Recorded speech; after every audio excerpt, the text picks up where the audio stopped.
Have you ever seen an episode of Dawg Talk or listened to Yeah, it? a little bit. Yeah, I listened to the one with Bo. So it's very informal. Like Yeah. it's just a conversation. Like I don't really have any intros or tags or whatever. Blah blah blah blah. So I'm just gonna start talking and we can just go into it. So, all right, a lot of people. We've had this conversation. Mm-hmm. You're a lot younger than a lot of people think. Yeah. How long have you been doing this? So June will be 3 years, and I'll turn 24. It was like 2 or 3 days after my 21st birthday. My boss called me and was like, would that have been my 20? Yeah, that would be my 21st birthday. Yeah. He called me and was like, hey, I have a late birthday present. We need to talk about your summer job. Because I was working, when I told him I was going to work at like a Piggly Wiggly as a stocker. Yeah. I sprained my ankle and I had to like quit, and the hours were like 4 a.m. to like 2. And it was my last summer. I didn't really want a job to take over my life. Yeah. Well, then I went and got a full-time job instead that very much took over my life in a good way. But he was like, I'm like, oh, I quit that. He's like, oh, well, you want the Gadsden job? And I'm like, yes, I would really like Absolutely. a job. And I hit the ground running. Like 10 days later, I was out of town actually in Florida with my now fiance. We were at Disney, and I'm trying to like sit there and like signing the paperwork on my phone and like going through like, oh, I have to do a drug test because there was a promotion I didn't. But I'm like, I can't. I'm like, where, like, I don't know where to go, and like nothing's gonna be open. And Monday was Juneteenth. Everything was gonna be closed. Didn't have to do one luckily because it was just a promotion from intern to here, but I'm like freaking out, like trying to get all this stuff together because I was supposed to start the week later. Yeah. But with pay periods, they were like, "Hey, can you start a week earlier?" And I'm like, "I'm fine with that. Pay me more money." Exactly. That's awesome. And so you've been working for the Gadsden Times for 3 years. It's your first full-time journalism gig. Now, when you were Full-time going job ever, yeah, how did you decide you wanted to be a journalist, let alone like with sports journalism? it was only sports journalism. Okay, so you go to Alabama, the University of Alabama. And I knew when I went there. Like I went there to look at this October of my senior year of high school. I officially went down, but I admit this. I know some people don't. I grew up an Alabama fan. I don't hide that. I think it's for the best that I don't hide that. In Maryland. And my dad went here. I'm a triple legacy at Alabama. My whole on my dad's side, half of them went to Alabama, half of them went to Auburn, and now almost all of my cousins are going to go to Auburn, much to the dismay of their granddad, who is an Alabama grad. He'll have one grandson go to Alabama, but he built like a full court press to make sure at least this one would go. Well, that's good. But I grew up an Alabama fan. And I know some people don't admit that, but I think for transparency, like when people see me covering high school, for college sports in this state, it's important to know that I was a fan and I did go there. I try my best to take that out. But so I went down there to tour like the sports media. I didn't know if I wanted to do like writing or anything. I thought I did, so I toured a bunch. But I knew probably in middle school. Really? Like I had like a little laptop, I guess like an old version of not a Chromebook, but like basically a Chromebook. Yeah. And I would type like recaps of the college football weekend on there, and I would make my own college football rankings. And then in high school, I would do a bunch of stuff with like the NFL draft. I would like make my own mock drafts. Like during COVID was great for me because I didn't have to go to school and we were all online, and that was fun too because like I was in a guitar class, so I could spend like 2 hours playing guitar, and it would be for school. Yeah. And then one of my classes just gave up on doing stuff because I was like a student aide. I didn't do anything. PE, sorry, like I just had to like give a workout plan, but there was they didn't like check. So like we went on walks for the most part every day to stay sane.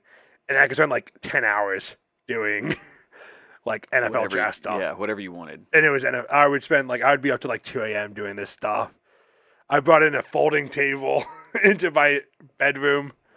So you lived and breathed sports journalism from the get-go. Yeah. Like this was in the cards from when you so. were young. And then you graduate high school, come down to Tuscaloosa, go to the University of Alabama, graduate. Did you have dreams of, I want to go work in Birmingham, I want to stay in Alabama, or were you willing to go anywhere and Gadsden just happened to open up? So, well, how did you end up at the Gadsden Times I specifically?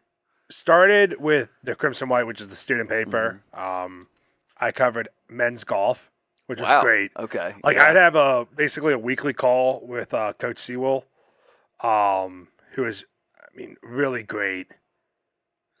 Gave me all the time I needed as someone who, was working their first beat.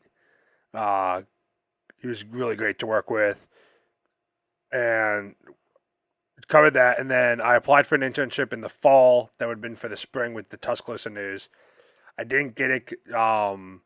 Mainly because I didn't have some class I needed to take. Plus, theirs was more like a full year internship, so you start in the fall. Yeah. My current boss now ran it at the time, and he was like, apply again in the spring for the fall. When I do that, he hires me. I have maybe at this point like 5 or 6 stories published on the Crimson White. Yeah. And looking back, none were that great. So I interned for him for 2 years, busted my butt. There was a joke where if they send it like our teams, we use teams. Like, I guess probably 90% of people. Yeah. They sent something that was like, hey, can someone get whatever story? They would know within 10 seconds I responded usually. Yeah. So you were ready. I would write during class. I would write way too much. Like we had times we were supposed to be on.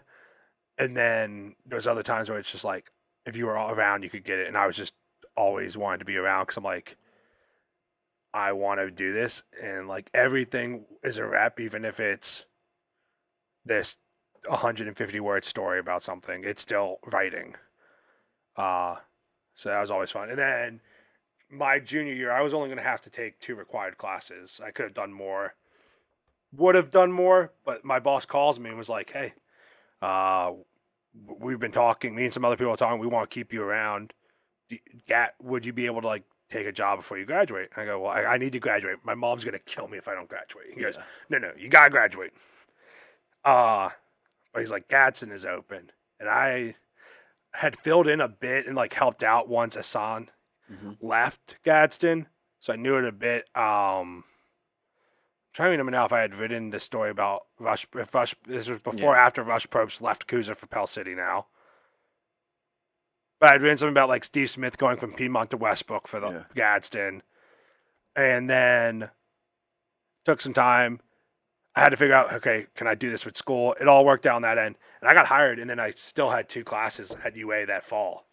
So you hadn't gotten your bachelor's yet? No. By the time when you were full time? I hadn't, I had dreams of like, okay, no, like in college I wanted to be like, okay, I want to graduate and go to a college beat. Well, I went to like a conference for work, and I talked to my boss and a couple other editors, and like the best writers start at the high school level because you got to do so much. Mm-hmm. You got to find your own stories. You got to take your own stats. Like that's where the best writers start, and that's where we really like to start people. You learn the fundamentals. Yeah. Exactly.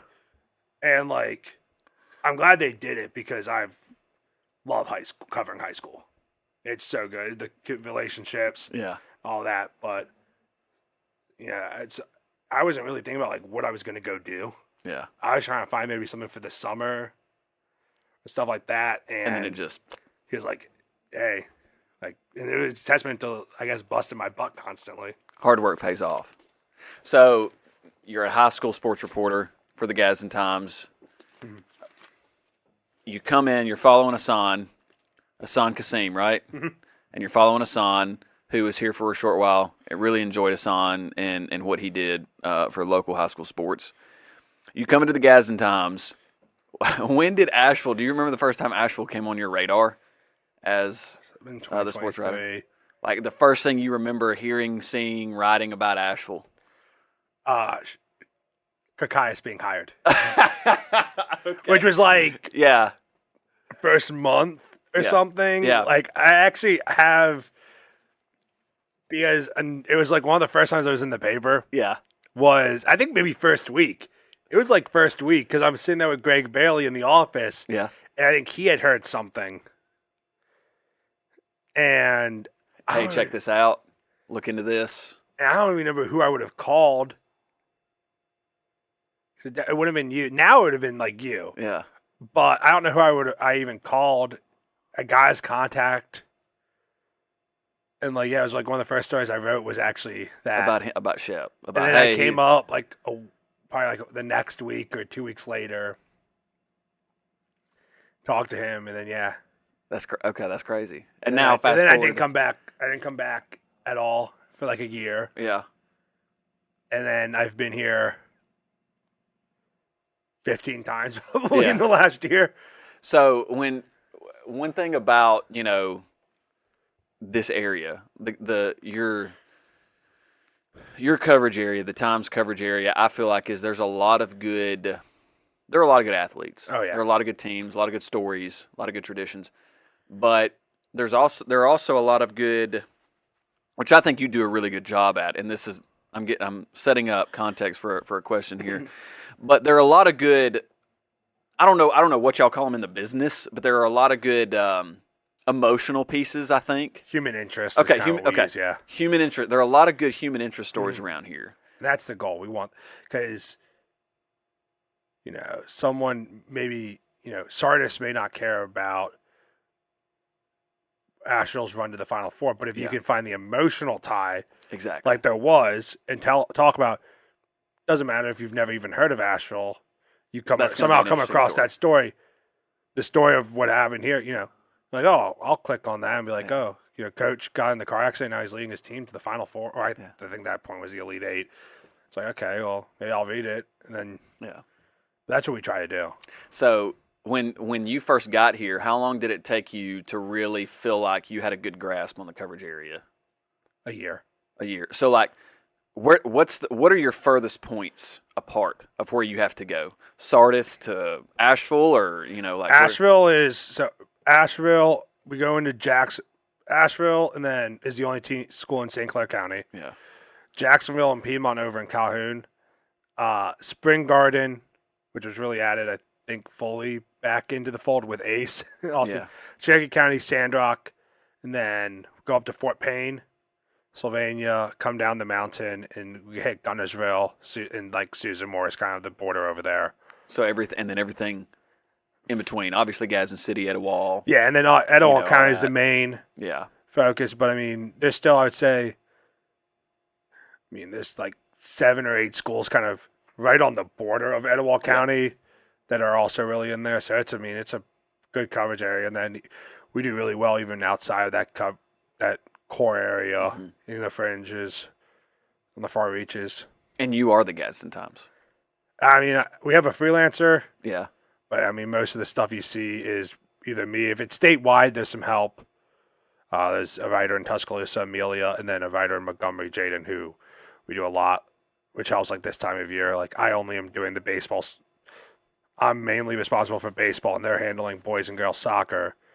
We'll all help out on different days. Yeah. Especially like if it's like, hey, I'm trying to take off, Thursday night. Can someone throw the, 5 baseball games that are happening? Can someone throw them in this file? We can do that, but so like that really helps. But like getting out to games, it's mostly me, and then we get some photography help from a freelancer. So, back in the, I guess, 20 years ago, 30 years ago, newspaper sports coverage was, especially at the high school level, was intense, incredibly thorough, manpower and resources. I'm not going to say we're unlimited, but you're a one-man show in the Gadsden area. What's the biggest struggle for you covering so many? Because, dude, seriously, you do cover so many schools. Mm-hmm. I can't imagine covering like our school and Etowah and Westbrook and Sardis, let alone doing as many as you do. Like, what's the biggest? Is it just literally the geographic size of what you have to do, or what's your biggest struggle? Getting everywhere. Like in the spring, like Asheville softball is one of our better softball teams. I've seen them one time. Yeah. West End is probably going to make a run to the state tournament. Saw them one time. I may see them again. Like so far, I'll see them again. Even like you guys for basketball, Final Four team. Before the playoffs, I had seen you once. Mm-hmm. That was a month and a half before, almost 2 months before the postseason. Then I saw you 5 times in your final lot. 6 games. Yeah. But some of that is luckily how the basketball playoffs are formatted. Yeah. We can see almost, if you make like the regionals and the Final Four, I can see almost every one of your games, except when they send a few of our teams out to Hansville, like they like to do with the Sand Mountain 5A teams. But I even saw those teams in the Sweet 16, and then got them back when they made the final, missed their Elite 8 game because I think that was Monday and we had 7A and then you guys in Plainview. But just getting places is hard. Like I think I told you yesterday when JB signed, that was the 4th signing I think I made. Yeah. And it's just hard because it's like I want to be at more. And trust me, like please, I want people listening. I want to be at more, but it's hard to get to everything. Yeah, because you're one person with one car. You don't have a helicopter. No, it's not like you're Fox 6 sideline just running. And we try to, like, for the most part, like on football and really also basketball, but some of that is also just you'll hit the doubleheader. But like, I can only go to one game really a night. Sometimes, maybe for basketball, I can go in between. Like I did that the Scale Sub-Regional, hung out in Albertville for their area tournament final, and then went over to Sardis. But I mean, that's just because also they started at different times and they were only 15 minutes apart. But like, couldn't have done that on any others. Like I thought about doing it the next night, going to Gadsden City and here. Realized I would have seen maybe a quarter of each. Yeah. So like, it hurts the quality. Like, is it good to get 2 games worth of photos? Yes, but if it's 1 quarter at each game, it's not. It hurts both. And I still try to hold ourselves to a higher standard like that. So I don't want to go diminish the quality just to get more teams. You just really wanted to see Clint that night. That's what I did. I had heard rumors of what he was going to do, and I did. I've got a question. How critical are the relationships to what you do? I mean, I wouldn't have gotten anything from all that stuff that we talked about the Ashville story. Mm-hmm. I would not have gotten any of it. I mean, maybe I would have been able to write one of the stories, but like especially at the end, like I was able to pair a lot of what I had written all year, and I was able to talk to Connor Owen's mom, which I wouldn't have done without the relationships that I already had here. And I think me and her had talked when he passed, a couple weeks after he passed, in 2024. Sorry, years kind of the years have blurred together at this point. Like I don't actually also believe that it's 2026. I know it's wild. If you do see a photo caption that says 2025, just please let me know, and he'll fix it. I'll try to fix it. Yeah, that I've caught myself a bunch typing 2025 and then delete 2026. But like I wouldn't have gotten the quotes that I did without the relationships. That's really the thing is like JB, Parker, all of them had seen me enough to know me and knew that I could tell a story. Like Caleb was like very open. He says, and some of that is because we had talked a bunch and he knew we had a good working relationship. And like moving off of Asheville, Southside Soccer last year, I covered them a bunch because they were one of the best teams in the state in our thing. They had the best player in the state, arguably.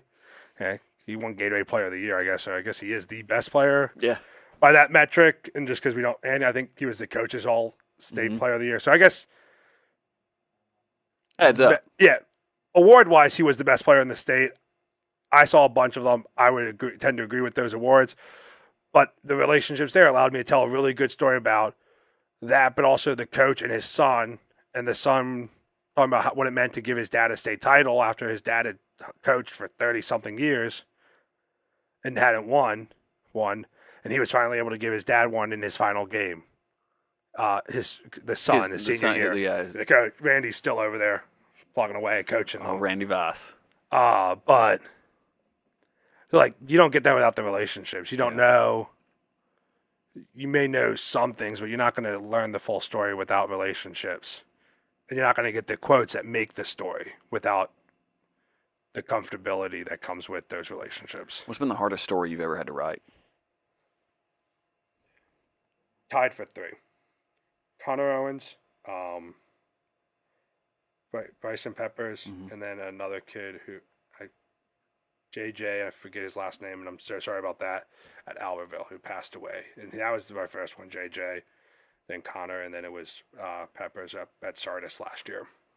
And those are just hard because it's a kid dying. I mean, no kid should die. They all, I think, 17, 18, it's like you can't fathom that. And then you talk to people and you talk to the moms. That's the hardest. The interview with the moms. I luckily held it together on the phone, but cry usually after, or while I'm doing the writing of the story, I have cried.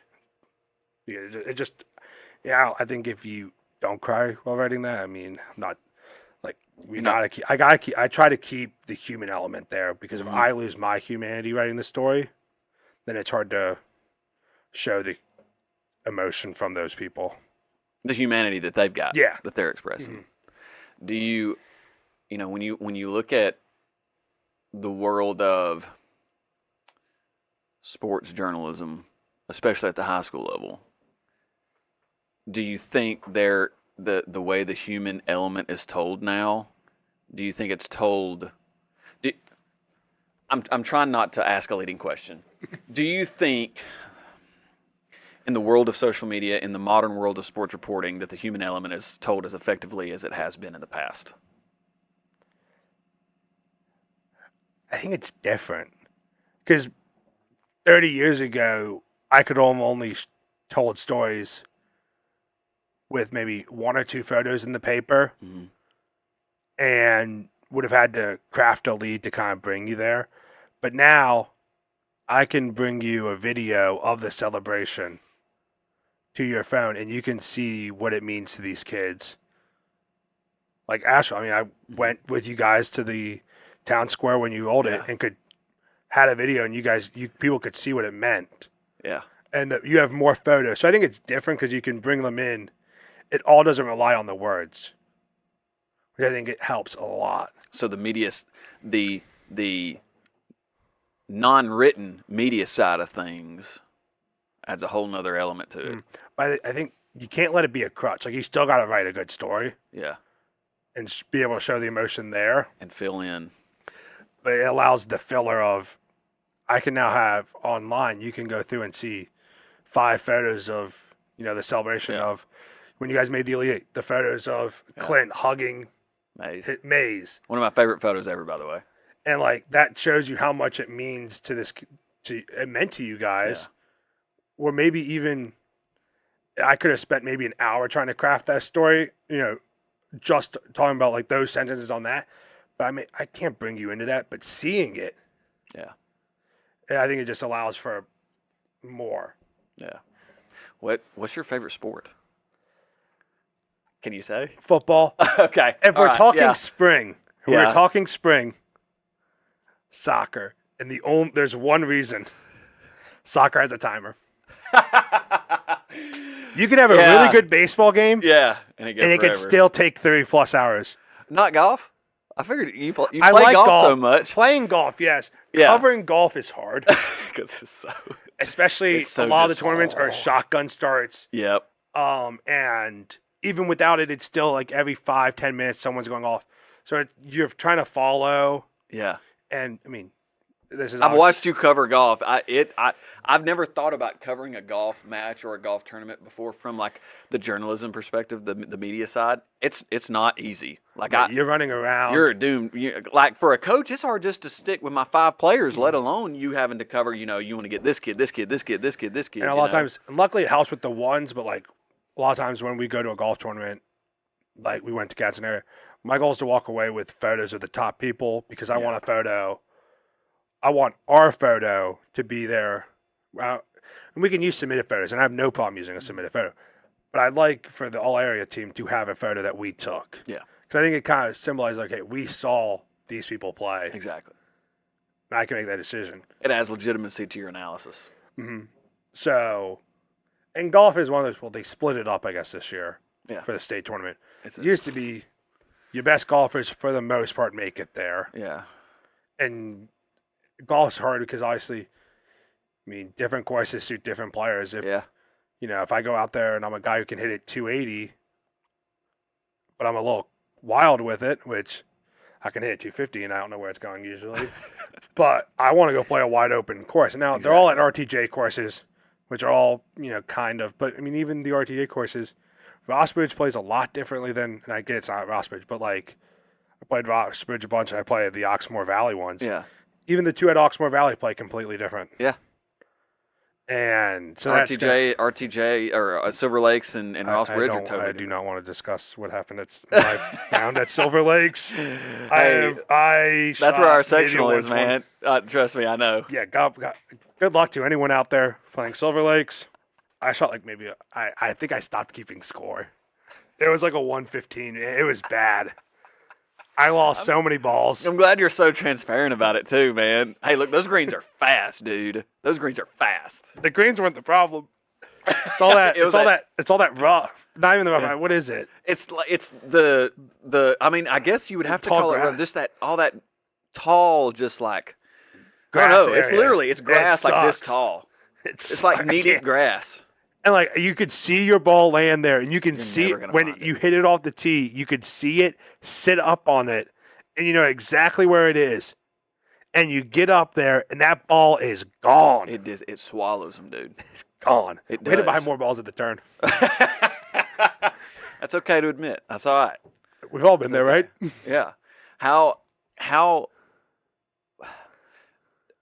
Dylan, talking about high school sports, and I know you have to be very careful how you answer this, but I would not be doing this podcast justice if I didn't ask this question.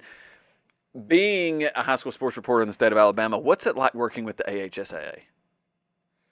I think it's, they have a hard job. I'll be honest. I mean, there's 400-something high schools. And, look at the difference of Ragland that has, 80 kids, 100, under 100 kids. And then Hoover has, registered for the count, 2,400.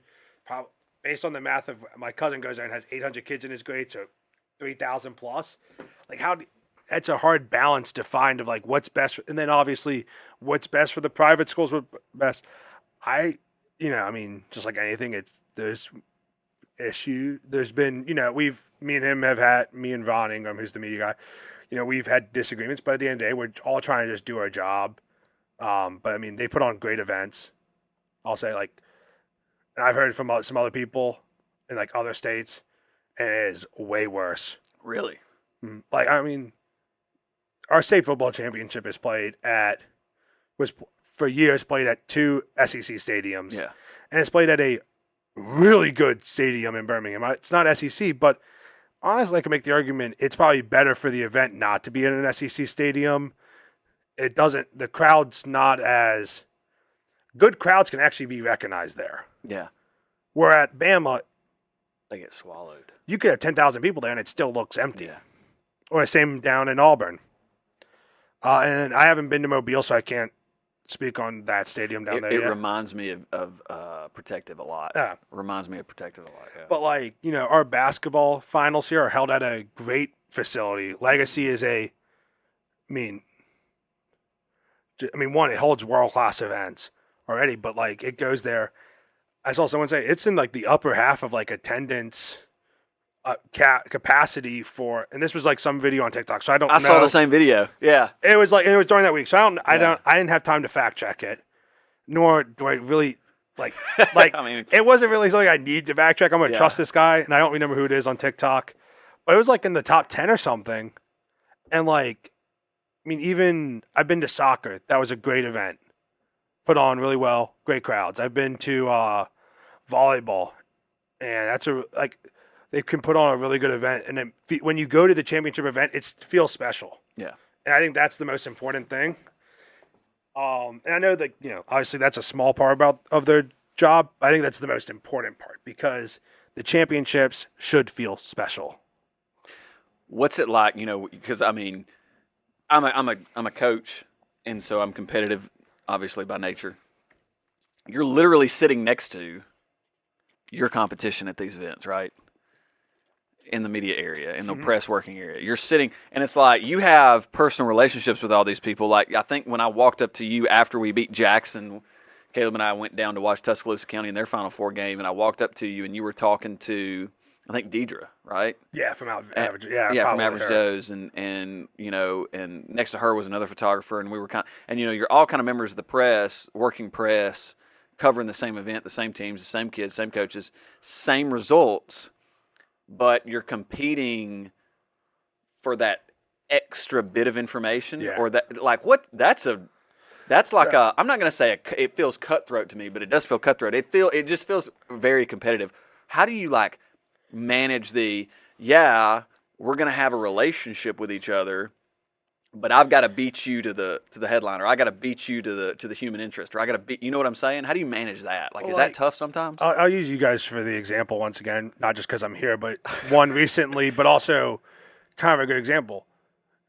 You guys make this, you know, some people would have called it Cinderella run. Yeah. But I had the knowledge and the relationships to go beyond just whatever you guys said, and I knew the full story. So for like our local teams, when we get there, I know them better than anyone else does, or almost as better as anyone else does. Obviously, Plainview, I'd argue Heath and Fort Payne probably saw them more than I did and knew them a little better when they got down there for the championship game. But this would be a very lonely job if I disregarded and never talked to any other media member. Because y'all kind of go through like a lot of struggles. Like, you have to like empathize with each other. Yeah, and like at the end of the day, we're all also like, my mindset is at the end of the day, we're just trying to highlight the kids. Yeah. And sometimes like sending stats, we'll share stats. Yeah. That's cool. Like if you send me stats of basketball and then, hey, someone asks like, hey, Max, do you have that? I will, because it's publicly available at the end of the day. I mean, like, I'm not really going to gain anything because I hid stats from somebody. Yeah. And it just like, it hurts me in the end because one day I need stats because he was at this game and the coach, you know, just maybe isn't responding or something for whatever reason. Something, you know, coach can't send me stats. Well, this media guy's not going to send me stats, so I'm a jerk to him. But there's time to work, and then there's time just kind of sit there and, you know, we can talk at the end of the day and stuff like that. But there's, you know, at times it's time to work, but also I know that I got to trust in my ability to tell the story. Yeah. And especially with our local teams when we get down there. I know them better than the state, other people in the state. And that's going to pay off. So you're really almost competing, I shouldn't say competing, you're really almost pushing yourself in those situations to write the best story based off what you already know. Yeah. And you're not worried about what everybody else thinks because going back to our earlier conversation about relationships, you've already built that. Yeah. And another thing, that foundation's already been laid. I say that the relationship, and then another thing, I talked to my boss about it. I go, I'm not the best writer. I know that. I'm not the fastest writer, but you're not going to outwork me to find those stories. And that's some of it too. It's just like, I know the work I've put in, and like, I'll outwork anybody. Or I like to think I'd outwork anybody. When you came to interview the boys about CO, the run, Caleb, the potential of where this season was going to go, we didn't know. We hadn't even gotten into the area tournament yet. I don't know if I can say that. Can I say that? Can I talk about that? It was in December. Yeah. It was December 8th? Yeah, it was early. It was like right after, all I remember was like the first, I went to like one basketball game or two in November, and it was like the first one of actual basketball season for me. Yeah. As I came up here, because you guys were hosting Sardis. You sat in my room, right? Yeah, I sat in your room to do the interviews just because, I mean, your room is right off of the gym, and it was quiet. And like, I thought that was, that no other...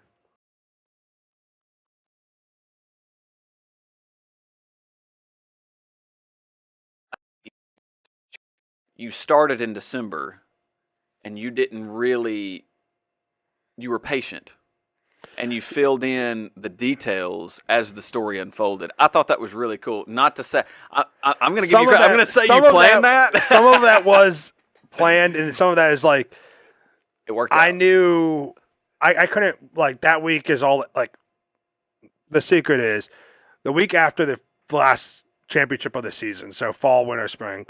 That next week is like all area week. I am busting my butt to get the all area teams together, and those are, despite what maybe somebody's gonna say in a Facebook comment on them, I strive for those to be as good as possible. I will go the extra mile and then some. Those are the most important things we do. I know the lasting impacts a lot of those have, even if it's just a kid being named honorable mention. Yeah. Like heck, look at Ace Olson's bio at Alabama. It mentions that she was Gadsden Time, or at one point it did. I don't know if it still does, but like when she signed, they had like Gadsden Times Player of the Year. That's pretty cool. And I mean, even like that's on that level, but like the kids who aren't going to go play in college, it's still remembered and stuff. So like the week and a half after is that, but I still go to events, and then we got into like the holiday season.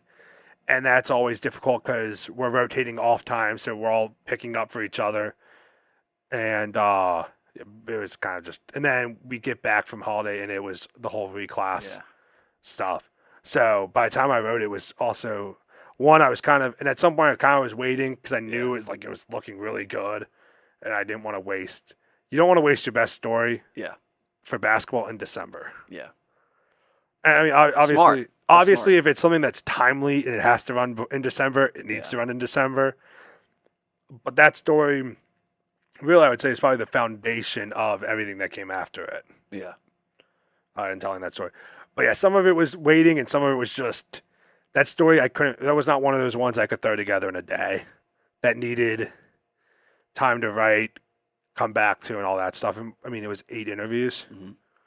Maybe more now that I'm thinking about it, because it was you and 10. Yeah. So that takes time. Like that takes time to go through. So, what is your favorite thing? What has been your favorite thing about covering Asheville? Getting to know the people, and that's everywhere. And I know that's the easy answer, but like, there's some really good people in Asheville. Just like, I mean, I could say that about any town. But you guys have really embraced the coverage we've given, and I appreciate that more than I can express, really, which is bad because my job is words. But, like, like on JB signing yesterday, the gallery, his mom commented, Evie commented, and was just, like, thanking me. And it's like, I love seeing that because, like, it keeps me going. Like, this is going to be a brutal stretch with playoffs. It always is. There's nothing I can do to help fix that. Look, you don't know how many people, and I'm not just speaking for Asheville when I say this. I'm going to speak for all the local schools. I don't think you realize how many good tears you have brought forth from people's eyes. I know personally you brought some out of me, all the stories you've written about us, but like, I know you've brought some out of JB's mom. I know you've brought some, believe it or not, I know you've brought some out of Clint, and I believe Clint. I believe that I've made Clint cry. I wish I could have gotten Clint here for this interview. He would have loved to have been on this episode. But